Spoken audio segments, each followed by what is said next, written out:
अगली खबर सूरजपुर से, जहां पे कांग्रेस जिला उपाध्यक्ष नरेंद्र जैन के खिलाफ आर्म्स एक्ट के तहत मामला दर्ज हुआ और सियासी विवाद शुरू हो गया। इसी मुद्दे पर पीसीसी चीफ दीपक बैज पिछले 16 से ज्यादा घंटे हो गए हैं विश्रामपुर थाने के बाहर वो धरना दे रहे हैं। कांग्रेस का आरोप है कि ये एफआईआर बीजेपी के इशारे पर दर्ज हुई है और पूरी तरह से ये फर्जी है, सारे आरोप निराधार हैं। धरना कल दोपहर 2 बजे से जारी है, जिसमें बड़ी संख्या में कांग्रेस के नेता भी शामिल हैं और रात को 1 बजे पूर्व डिप्टी सीएम टीएस सिंहदेव पहुंचे धरना स्थल पर और समर्थन दिया दीपक बैज को। कांग्रेस ने केस को वापस लेने की मांग की है। मामले में नगर पंचायत चुनाव के बीच अब राजनीतिक तनाव और ज्यादा बढ़ चुका है। तो धारा वर्सेस धरना, सवाल बहुत सारे हैं कि अगर हथियार बरामद नहीं हुआ तो आर्म्स एक्ट क्यों लगाया गया, सबसे महत्वपूर्ण सवाल तो यही है।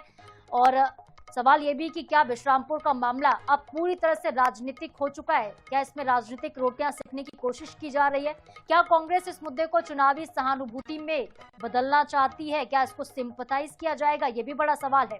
क्या चुनावी माहौल में प्रशासन की निष्पक्षता पर सवाल भी खड़े हो रहे हैं, क्योंकि चुनाव वहां पर अगर होना है तो व्यवस्थाएं तो पुख्ता करनी ही पड़ेंगी।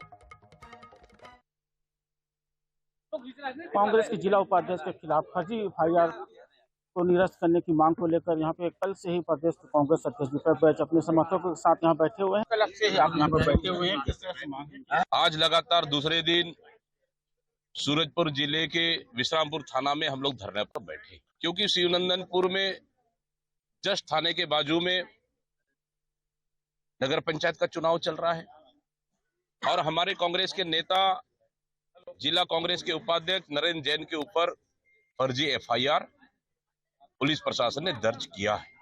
वो सिर्फ मामला ये कि चुनाव चल रहा है, नरेंद्र जैन चुनाव प्रभारी है, चुनाव संचालक है, भारतीय जनता पार्टी के नेता उनके घर में जाते हैं, उनसे विवाद करते हैं, उनसे बहस करते हैं चुनाव को लेकर, ना कि नरेंद्र जैन भारतीय जनता पार्टी के नेता के घर में नहीं गया। नरेंद्र जैन के घर में गए, उनसे विवाद किए, उनसे बहस किए, एफआईआर नरेंद्र जैन के ऊपर होता है। ये कैसे कानून है? रात को ये 8 साढ़े 8 बजे की बात है, रात को एफआईआर 1 बजे हुआ। दूसरे दिन फिर हमारे तरफ से आवेदन गया, एफआईआर अभी तक नहीं हुआ। और एफआईआर कैसे हुआ? आर्म्स एक्ट के तहत।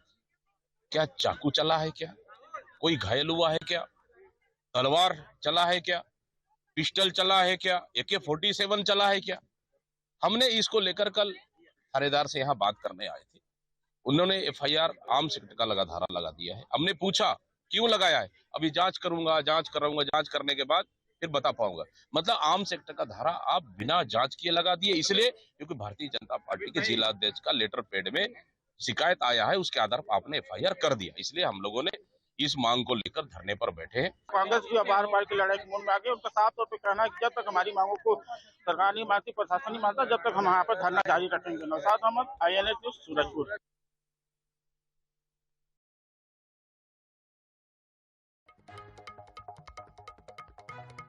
एक एफआईआर अगर दर्ज हुआ है, आर्म्स एक्ट के तहत दर्ज हुआ है और हथियार चलाने की धारा के तर्ज भी दर्ज हुआ है, तो क्या हथियार चलाया, क्या हथियार था, क्या हथियार पाया गया, कोई आके कुछ उसकी जानकारी नहीं दे रहे।